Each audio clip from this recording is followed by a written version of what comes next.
religiões do mundo.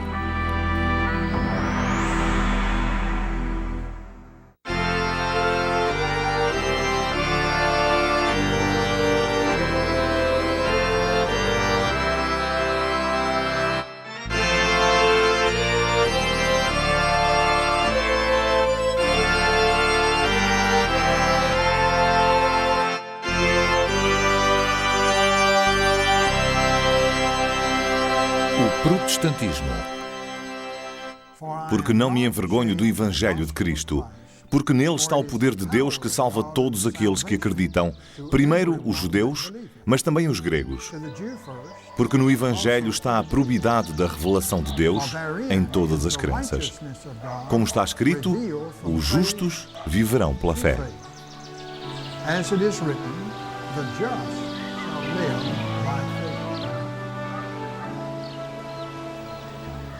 No século XVI, uma série dramática de protestos religiosos, sociais e políticos originou uma nova e influente forma de cristianismo.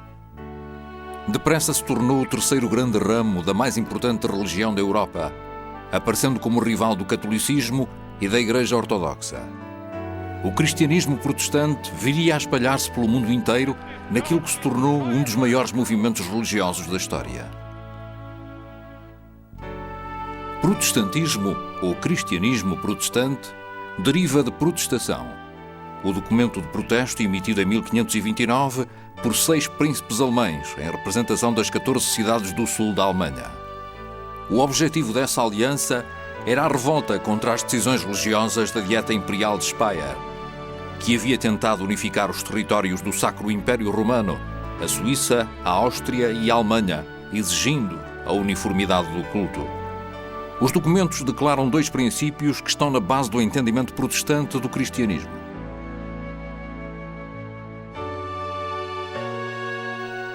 O mesmo par de princípios foi defendido pelo sacerdote alemão Martinho Lutero em 1521, a quando do famoso confronto com a Igreja Católica Romana e com o Sacro Império Romano. O primeiro princípio afirma que a palavra de Deus é uma autoridade maior do que qualquer autoridade humana.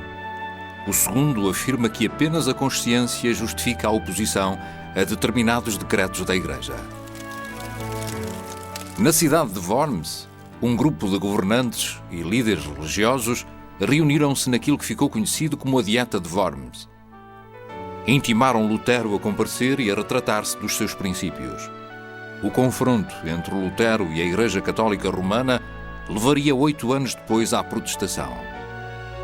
O protestantismo começou como um pequeno movimento para reparar determinadas injustiças dentro da estrutura existente ao nível da Igreja e do Estado.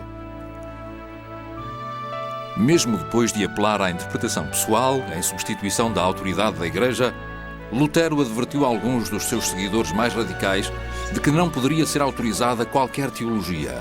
Em Speyer, os protestadores exigiam a liberdade de consciência religiosa, mas apenas como forma de defender o seu próprio entendimento do cristianismo. Havia 2 coisas no centro do protesto. Uma era a confiança na autoridade da Escritura. Essa compilação de textos da Antiguidade iluminava a forma como se via o mundo. O segundo tema no coração do movimento protestante era a convicção de que somos perdoados, mesmo que não mereçamos o perdão. O homem não ganha a salvação. Ela é-lhe oferecida livremente, como se fosse uma dádiva. Estamos preparados para ser aquilo que somos.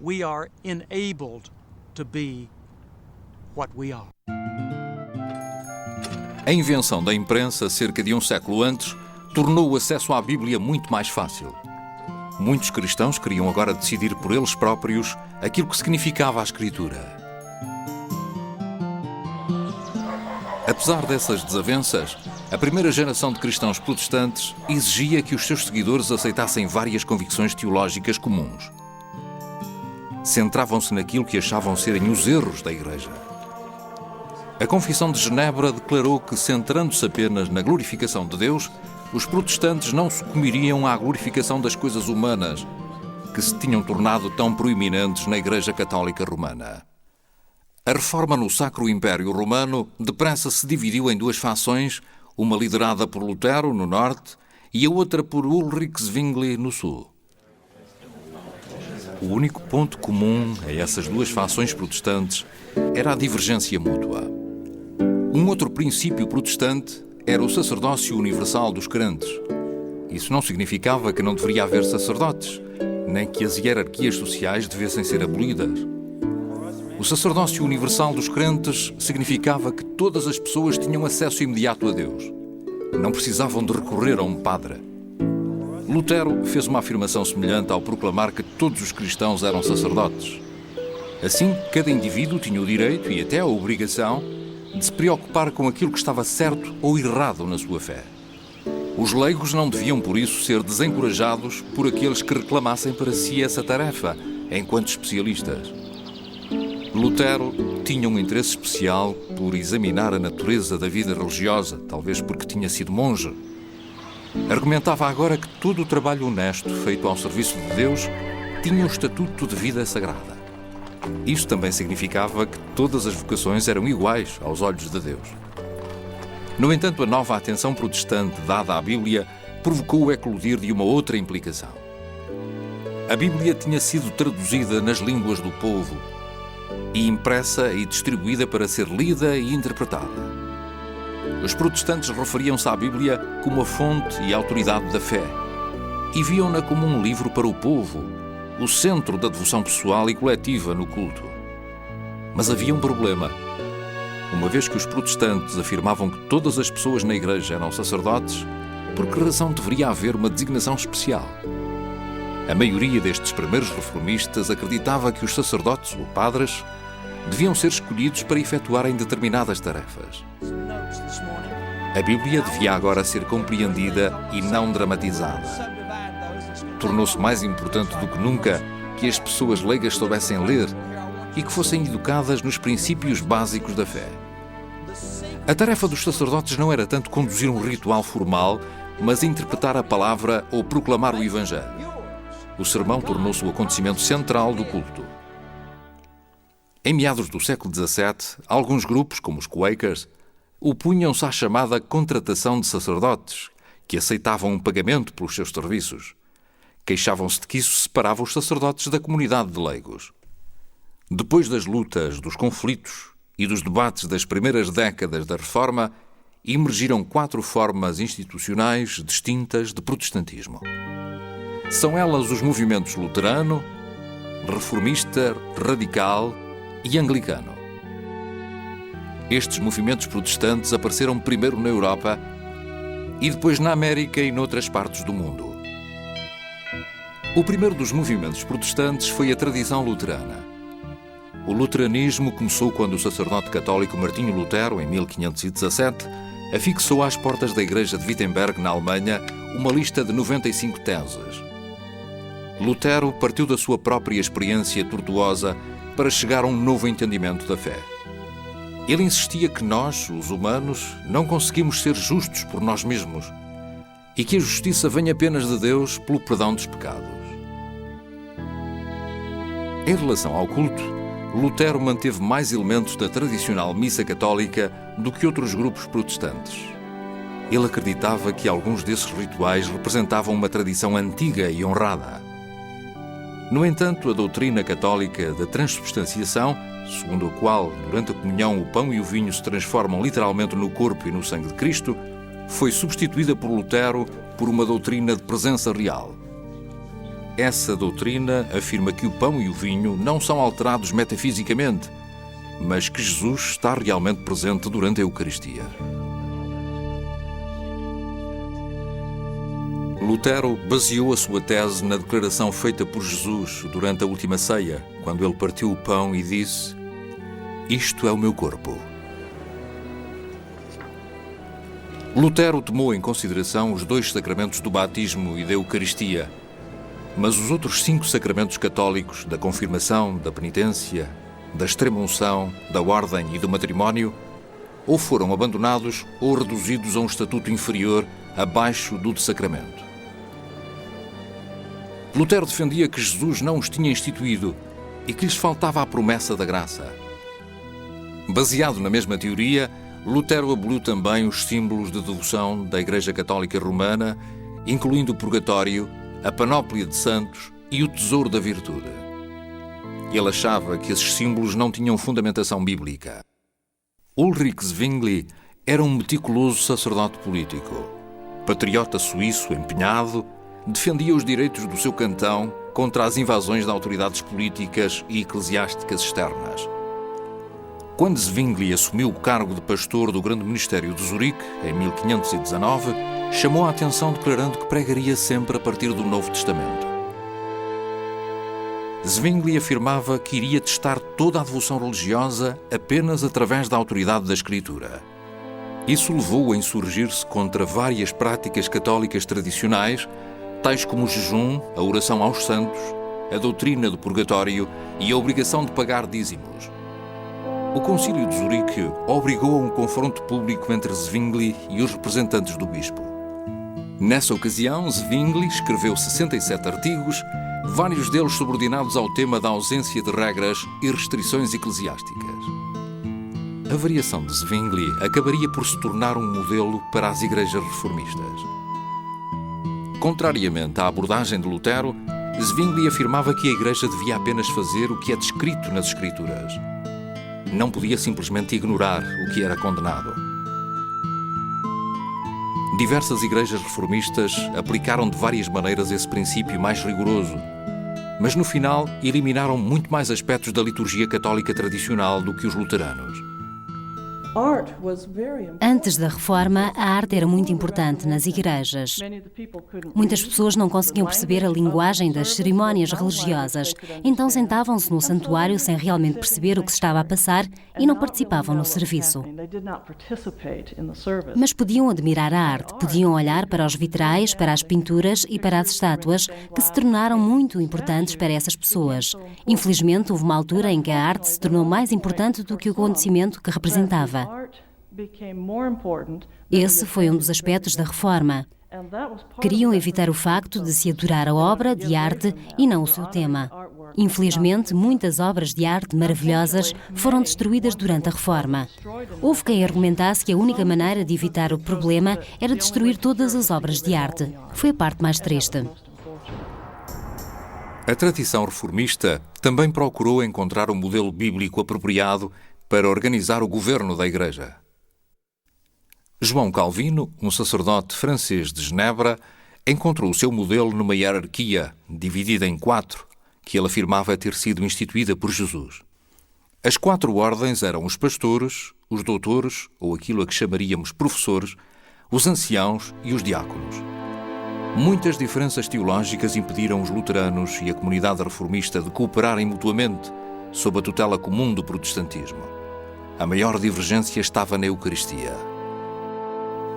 Zwingli achava que o conceito de Lutero da presença real estava ainda demasiado próximo da doutrina católica da transubstanciação. Argumentava que o pão e o vinho significavam ou representavam o corpo e o sangue de Cristo e que a comunhão era assim um memorial daquilo que Cristo tinha feito.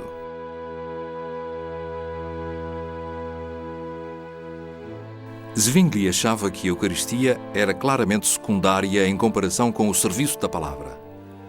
Ele sugeria que deveria ser celebrada apenas trimestralmente, opondo-se assim ao desejo de Lutero de manter juntos a palavra e o sacramento. Os reformistas também recebiam a comunhão no sítio onde estavam sentados, em vez de se aproximarem do altar. Os religiosos radicais surgiram no início da Reforma.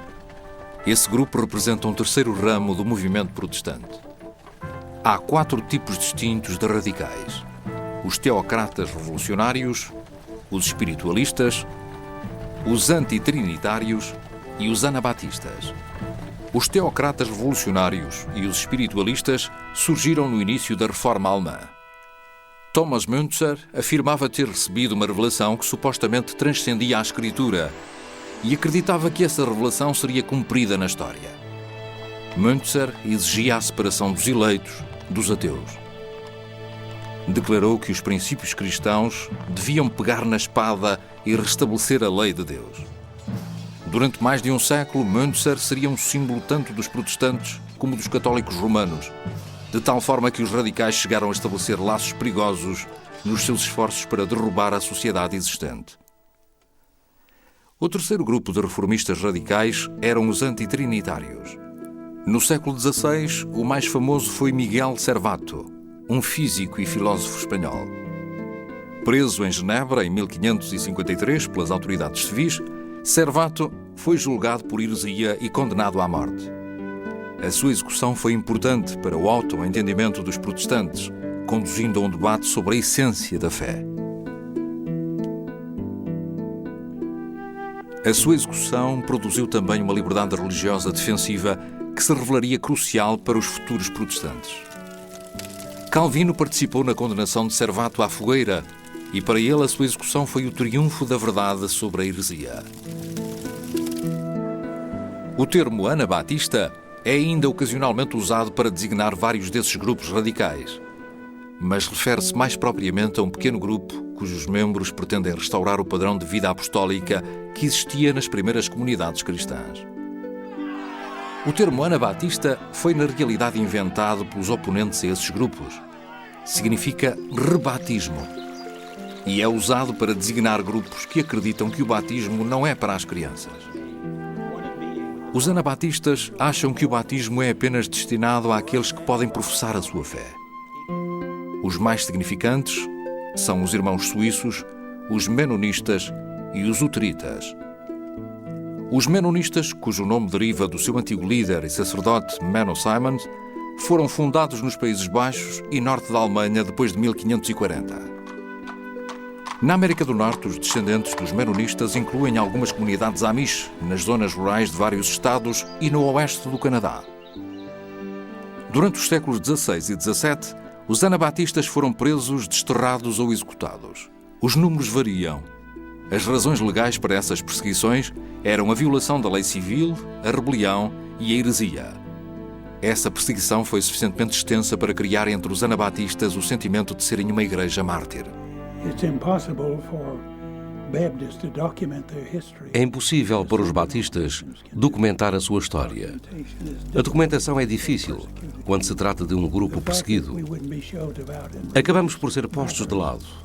No início, éramos severamente perseguidos ao ponto de nos quererem matar, especialmente quando os governantes emitiam um decreto segundo o qual todos deviam pertencer à mesma igreja. Nós achávamos que ser membro de uma igreja não tinha que ter por base uma experiência religiosa anterior. Cada um devia ter a sua experiência pessoal com Deus. Há quem pense que precisamos de ser batizados para sermos salvos. Os batistas nunca afirmaram isso. Acham que se chega à graça através da fé. Batizamos por imersão, porque se assemelha ao que aconteceu com Cristo. Ele foi morto, sepultado e ressuscitou. O batismo vem depois da conversão, não é parte dela. É a representação do que aconteceu. Graças à fé do indivíduo em Cristo, a sua antiga vida de pecado é enterrada e o batismo ressuscita-o para uma nova vida em Jesus Cristo. A Inglaterra foi um país católico durante mais de 1000 anos. Em 1509, subiu ao trono Henrique VIII. Casou-se com Catarina de Aragão, mas não foram capazes de ter um herdeiro varão. Por volta de 1527, Henrique decidiu que o casamento devia ser dissolvido, mas o Papa recusou conceder-lhe a anulação. Em 1534, o Parlamento inglês emitiu o Ato de Supremacia, que proclamava o rei Henrique VIII como chefe supremo da Igreja da Inglaterra. Houve quem visse essa legislação como o início do protestantismo em Inglaterra. Outros viam a Igreja Anglicana como a continuação da Igreja Católica, mas agora enquanto Igreja Inglesa com uma autoridade local, o rei. No século XVI, pretendia-se que a Igreja da Inglaterra fosse uma igreja verdadeiramente nacional. Devia ser a Igreja em Inglaterra, não necessariamente uma comunidade religiosa em separado, mas a Igreja de todo o povo. De certa forma, era o desenvolvimento lógico do que estava a acontecer na Europa nessa altura. Surgiam os Estados-nação e não estavam satisfeitos com um poder internacional como o pontificado. A partir do século XIV, em França, na Itália, na Alemanha e em Espanha, Todos afirmavam permanecer fiéis à teologia da Igreja Católica Romana, mas exigiam o controlo da sua própria Igreja. Era o desejo de Henrique VIII. Para aqueles que viam nisso a continuação da Igreja Católica, a Igreja de Inglaterra tornava-se agora um meio caminho entre o protestantismo e o catolicismo romano. O protestante Thomas Cranmer ajudou a resolver o problema conjugal de Henrique VIII, propondo que o assunto fosse apresentado não ao Papa, mas aos teólogos e universitários. O primeiro livro de orações habituais, publicado em 1549 e revisto em 1552, tinha sido em grande parte obra de Thomas Cranmer. Este é o livro de 1549, o primeiro livro de orações habituais de Cranmer. A sua importância reside no facto de se ter aproveitado grande parte da beleza da liturgia católica do período medieval e de a ter traduzido para vernáculo de forma a torná-la acessível a todos. O anglicanismo sempre achou que o verdadeiro povo de Deus são os leigos, os batizados. São tão importantes como os clérigos ou como os bispos. E agora, todos podiam participar no culto graças ao trabalho de Cranmer. Em 1533, Cranmer tornou-se arcebispo de Cantuária. Em 1553, o catolicismo foi restaurado em Inglaterra quando Maria Tudor, a filha católica de Catarina de Aragão, se tornou rainha. Cranmer foi queimado vivo, juntamente com umas centenas de protestantes heréticos. Outros protestantes fugiram para o continente europeu, principalmente para cidades protestantes como Estrasburgo, Frankfurt e Genebra. Quando Mary faleceu, em 1558, Isabel subiu ao trono de Inglaterra. Era filha de Ana Bolena, a segunda mulher de Henrique VIII. A Inglaterra voltou a ser um país protestante e os exilados puderam regressar para assistir à conversão da Igreja da Inglaterra de novo ao protestantismo.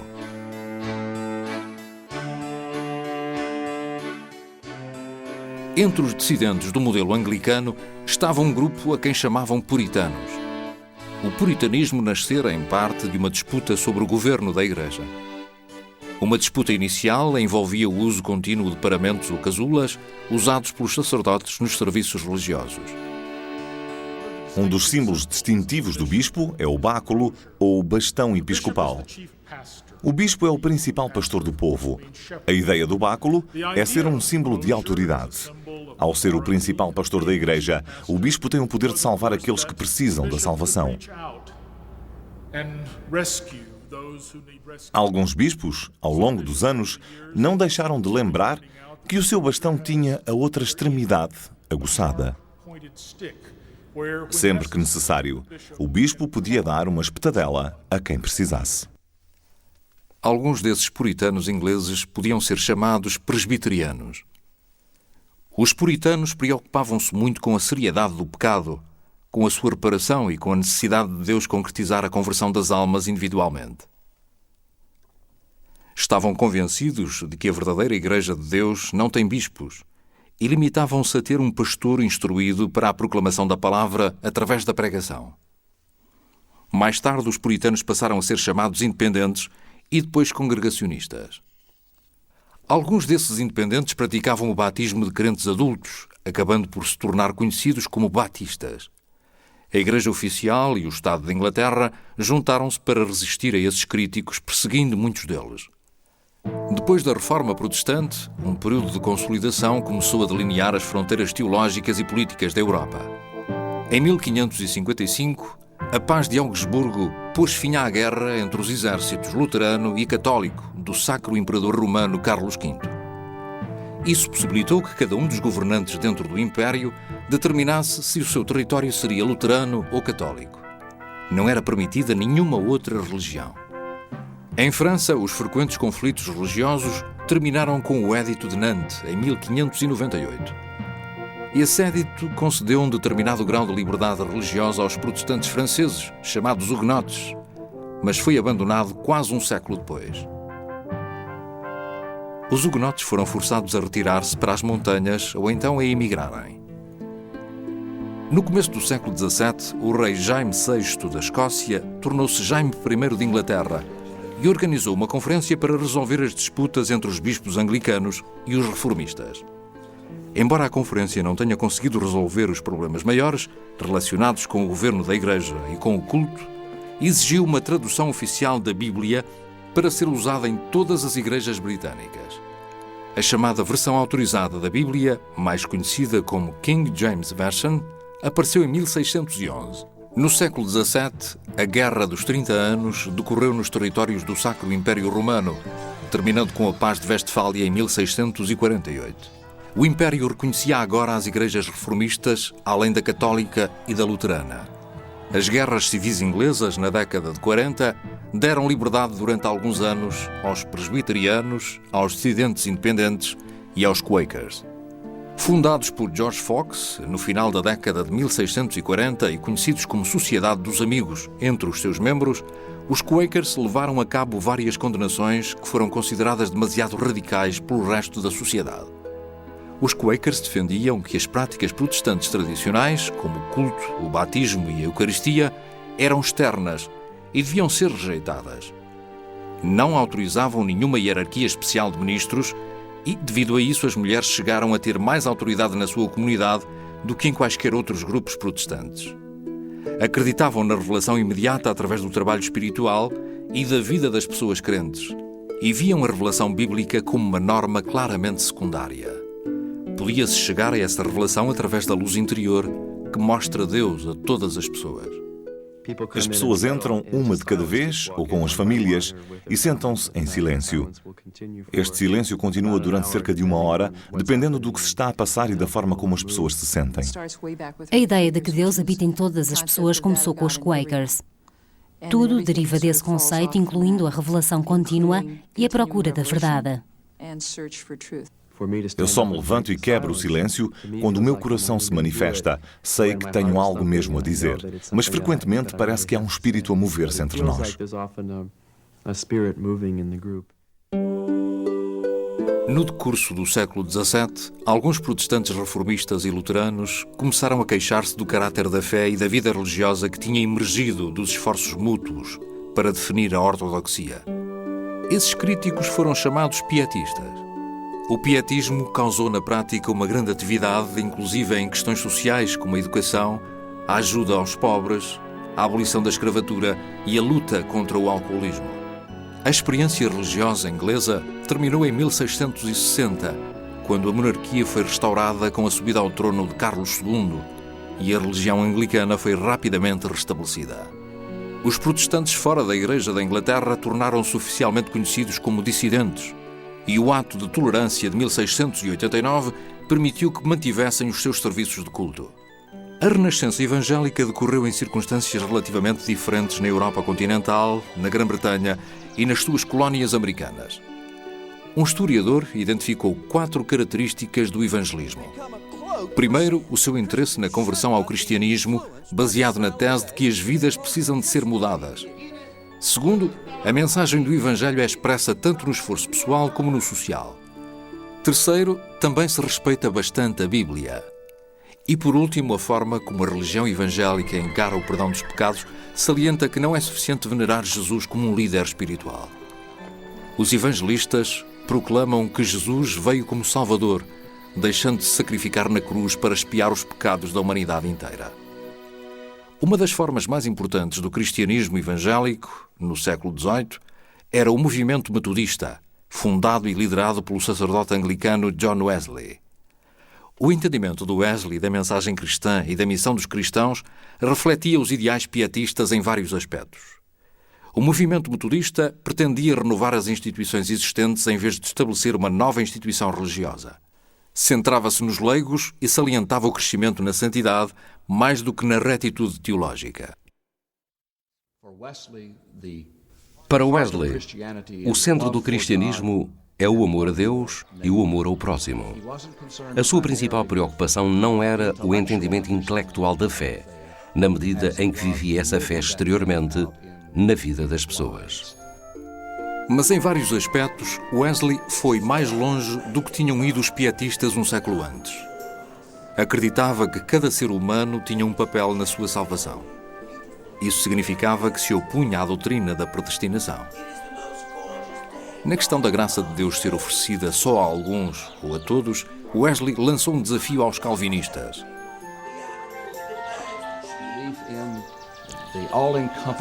Devido à sua fé na graça abrangente de Deus, que contemplava e estava em toda a gente, ele proclamou a mensagem do amor redentor de Deus por todas as pessoas.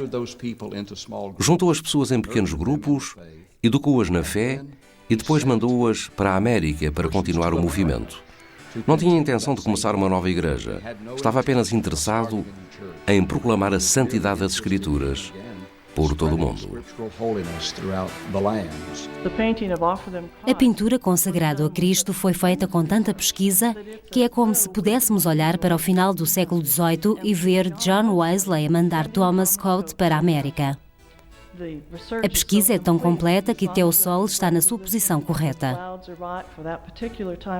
As nuvens estão bem para aquela altura do ano e o nível das águas está correto.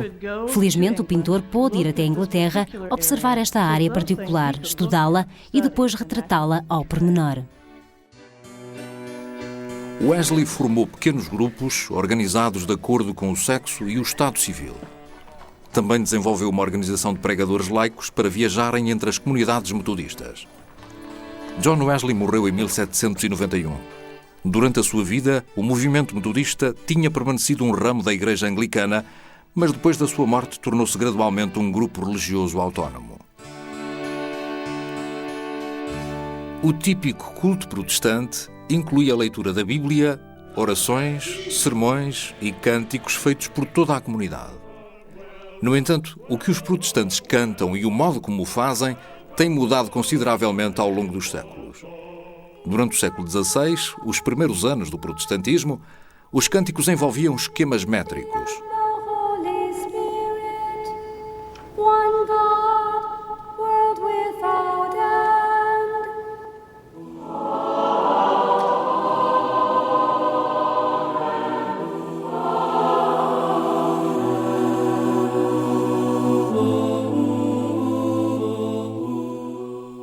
Os primeiros protestantes argumentavam que a glorificação cristã só podia usar a palavra de Deus. Diziam então que os salmos eram o livro de hinos dos cristãos. Mas além dos hinos clássicos aí encontrados, também se podiam fazer múltiplas variações dos antigos textos dos salmos. John Wesley ficou impressionado com o poder da música de comover os ouvintes e estimular os seus sentimentos. Os movimentos metodistas tiraram o máximo partido disso mesmo. Wesley recomendou a construção de capelas octogonais porque a sua acústica era adequada para a pregação e para a música. John Wesley também estava perfeitamente consciente de que muita música, ou música inapropriada, podia afastar as pessoas da correta intenção espiritual. Propôs então que só os livros de hinos e melodias autorizados fossem usados em encontros metodistas. O irmão de Wesley, Charles, compôs milhares de versos metodistas sobre diversos temas. Para se saber bem em que acreditam os metodistas, basta ler e cantar os hinos de Charles Wesley. A teologia que se canta é uma teologia que tem impacto sobre as pessoas e sobre a sociedade. Os mais conhecidos por todos os cristãos são provavelmente Escutai o Cântico dos Anjos, Cristo o Senhor ressuscitou, 4.000 vozes a cantar e o amor divino excede todos os amores. É este tipo de palavras nos hinos que entra na alma das pessoas e as reúne numa só sociedade. A hinologia protestante floresceu no século XIX. Eram os hinos e os cânticos que mantinham as sedes de organizações voluntárias, como sociedades missionárias e associações contra o alcoolismo. Foi a hinologia que deu forma a acontecimentos particulares, como o ressurgimento dos serviços. As convicções básicas de uma comunidade religiosa também podiam ser reforçadas e lembradas nesse tipo de música, que por sua vez podia ser revista para se adequar a diferentes cenários. A Igreja Anglicana dominava as primeiras colónias americanas no século XVII, na Virgínia. Como teremos oportunidade de ver mais tarde, o anglicanismo também viria a dominar as últimas colónias estabelecidas no Sul. Nas colónias do centro, os colonizadores em Nova York e New Jersey eram, na sua grande maioria, reformistas holandeses e presbiterianos escoceses e irlandeses. Os Quakers instalaram-se na Pensilvânia. Essa mistura originou uma maior variedade religiosa nas colónias do centro da América do que nas restantes. No norte, os colonizadores puritanos eram uma variante intermédia. Não eram nem sectários nem episcopais, mas sim uma coleção de congregações independentes cujos membros governavam a comunidade. Instalaram-se na Nova Inglaterra na esperança de fundarem uma experiência sagrada que seria a luz das nações. A conversão ao puritanismo incluía uma série de fases pelas quais as pessoas tinham de ir passando. No entanto, a Nova Inglaterra foi palco imediato de desafios e ataques à fé dos puritanos. Roger Williams, um sacerdote puritano, opôs-se à mistura da autoridade civil com a autoridade religiosa na colónia de Massachusetts. Williams foi expulso, dando novas bases religiosas à colónia de Rhode Island. Anne Hutchinson acusava os pastores puritanos de fazerem das ações humanas uma parte do processo de conversão. As suas acusações infiltraram-se duramente no seio da teologia puritana. Hutchinson foi julgada pelos pastores e também ela foi exilada. Mais tarde, os Quakers vieram para a colónia de Massachusetts para pregar sobre as ações do Espírito Santo e para defender a tolerância dos credos dissidentes. Também eles foram expulsos. Alguns deles regressaram a Massachusetts, mas, sob uma segunda acusação, foram presos ou enforcados. Em 1742, o pastor congregacionista da igreja de Northampton, Jonathan Edwards, escreveu sobre aquilo que as pessoas designavam por um grande despertar nas colónias. Na América, o despertar religioso foi de certa forma semelhante aos desenvolvimentos verificados na Europa. Contudo, foi tão dramático que Edwards tinha razões para pensar que Deus estava a fazer algo de muito especial naquele país. A renascença religiosa centrava-se agora em converter as pessoas estranhas à igreja e em separá-las das que não tinham sido convertidas. Sentimentos fortes nesse género de assuntos dividiram os presbiterianos, formando a chamada Nova Ala, que defendia o despertar religioso e os seus antigos oponentes. Essa divisão presbiteriana durou cerca de 20 anos. No final, um grande despertar religioso revelou-se um dos movimentos mais influentes da história americana. No século XVIII, o sul da América incluía apenas as colónias da Virgínia, da Carolina do Norte, da Carolina do Sul e da Geórgia.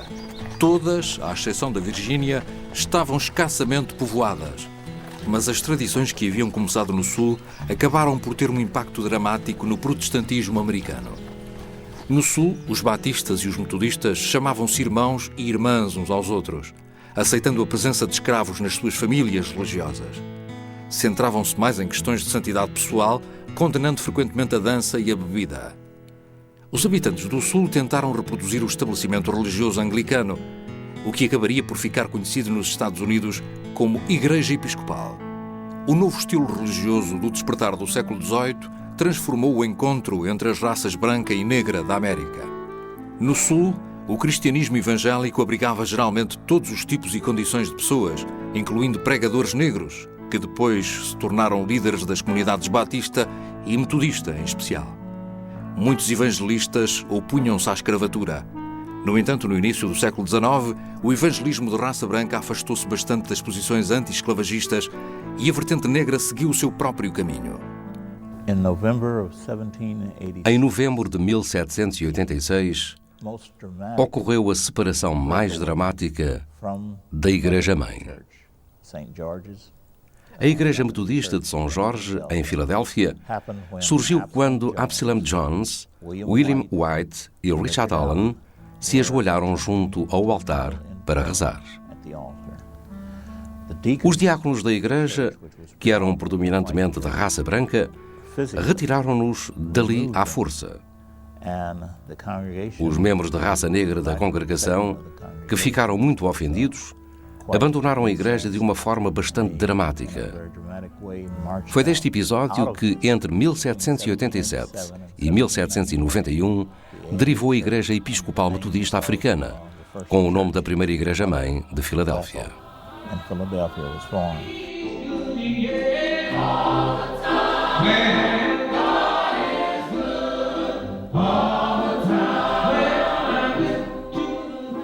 O novo estilo religioso do século XIX baseava-se grandemente em valores democráticos, algo que os batistas e os metodistas defendiam em abundância. Exigiam entusiasmo dos seus pastores, mais do que educação, e encorajavam ativamente a participação laica em todos os aspectos do seu trabalho, incluindo a pregação. Os pregadores itinerantes adaptavam-se particularmente bem à fronteira ocidental em expansão. e a ênfase metodista e batista no livre-arbítrio, em vez da predestinação, adaptava-se ao espírito da nação. Esse cenário tornou-se a fundação de uma nova onda de renascimentos nas primeiras 3 décadas do século XIX. A energia espiritual desses renascimentos gerou novas comunidades protestantes como a Igreja Presbiteriana de Cumberland e a Igreja Cristã dos Discípulos de Cristo. Parte do fenómeno que varria o Kentucky na altura foi o segundo grande despertar e particularmente o grande renascimento de Cane Ridge em agosto de 1801. Acabou sendo o maior e mais importante de todos os renascimentos religiosos. Havia pessoas crentes e não crentes. Curiosamente, aconteceu algo que ainda hoje é difícil de entender. Sempre que as pessoas eram apanhadas no meio de um qualquer exercício espiritual, havia quem andasse de um lado para o outro, quem ladrasse como cães, quem risse às gargalhadas. É um enigma. Mas como explicar tudo o que se relaciona com o espírito? Fez-se depois um acordo que permitiu que o poder daquele momento transcendesse as divisões entre as comunidades. Os presbiterianos ouviam os metodistas. Os metodistas ouviam os batistas. Estavam todos juntos, partilhando o mesmo espírito no culto de Deus. As mulheres normalmente não podiam ser líderes protestantes, mas muitas conseguiram tirar proveito de toda aquela excitação. Frances Willard organizou as mulheres no apoio à causa contra o álcool. Algumas mulheres, como Jerina Lee, reclamavam o direito de pregar. A chamada Idade Moderna foi caracterizada por termos sugestivos como liberal e democrático. Foi uma época de desenvolvimento dos impérios industriais e dos complexos urbanos. A modernidade também foi caracterizada por formas de pensar que incluíam o capitalismo, o nacionalismo, o colonialismo e o darwinismo. Para os protestantes, a Idade Moderna estava repleta tanto de oportunidades como de ansiedades. Os protestantes liberais acreditavam que a fé religiosa era compatível com o criticismo académico e que podíamos ignorar grande parte do antigo panorama de forma a preservar a essência da mensagem cristã. Para os liberais, a pior coisa que os cristãos podiam fazer era tentar proteger ou isolar a Bíblia dos seus críticos. Para os protestantes liberais, a Bíblia era um livro humano e histórico, tal como a religião era um fenómeno humano. O século XIX também presenciou um ressurgimento conservador entre os protestantes. E não apenas da parte de antigos fanáticos ou daqueles que interpretavam literalmente os aspectos da criação no Gênesis. Os liberais argumentavam que os humanos tinham a capacidade de conhecer a vontade de Deus. Os conservadores argumentavam o contrário, que só se pode conhecer Deus através da revelação bíblica. Os textos bíblicos falavam dos chamados últimos dias, em que se esperava o regresso glorioso de Jesus Cristo. Os pré-milenaristas acreditavam que o mundo se estava a aproximar rapidamente deste milénio e rejeitavam a esperança liberal nas possibilidades humanas para este mundo. Argumentavam que o regresso de Cristo seria cataclísmico e que ele expulsaria os crentes deste mundo para se encontrarem com Deus. Vi o céu aberto, e eis que aparece um cavalo branco. Aquele que o monta chama-se Fiel e Verdadeiro, julga e faz guerra com justiça. No século XIX, algumas opiniões milenares produziram novos grupos religiosos. As igrejas adventistas foram as mais marcantes. Surgiram depois de um agricultor de Nova Iorque, de seu nome William Miller, predizer que Cristo regressaria em 1844. Os liberais e os conservadores coexistiam em muitas dessas comunidades. Nos extremos do debate, houve algumas disputas mais notórias, incluindo cismas religiosos e até julgamentos por heresia. Mas esses conflitos resolveram-se normalmente sem grandes reajustamentos institucionais. No século XX, o movimento ecuménico também renovou o modo como a Igreja cristã avaliava as outras religiões. A velha atitude de rejeição e condenação das religiões não cristãs começou a ser criticada. A tradicional mensagem evangélica de simplicidade e clareza, centrando-se na credibilidade da Bíblia e na salvação em Jesus Cristo, atraiu muitos seguidores no final do século. Assim como os protestantes conservadores apoiaram politicamente as causas conservadoras, também os protestantes liberais apoiaram ativamente as causas políticas liberais. Questões como a homossexualidade, o aborto, a política externa e o ambiente tornaram-se grandes preocupações religiosas. Invocam agora poderosos ideais e compromissos religiosos, ao mesmo tempo que os cristãos se empenham fortemente em assuntos que inflamam a vida política da atualidade. Protestante é um termo muito vasto e flexível. Poucos membros de igrejas protestantes, se fossem interrogados para uma pesquisa, se identificariam primariamente como protestantes. Uma primeira denominação seria provavelmente cristão, ou então o nome de um qualquer grupo religioso, ou um adjetivo como evangelista ou pentecostal.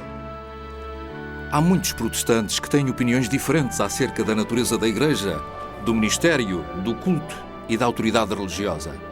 Celebram o batismo e a Eucaristia de formas diferentes e dão significados diferentes a esses dois sacramentos. E apesar da diversidade das ideias protestantes e da volatilidade que isso traz, os compromissos fundamentais do protestantismo continuam a dar significado e vitalidade a essa grande manifestação internacional da religião cristã.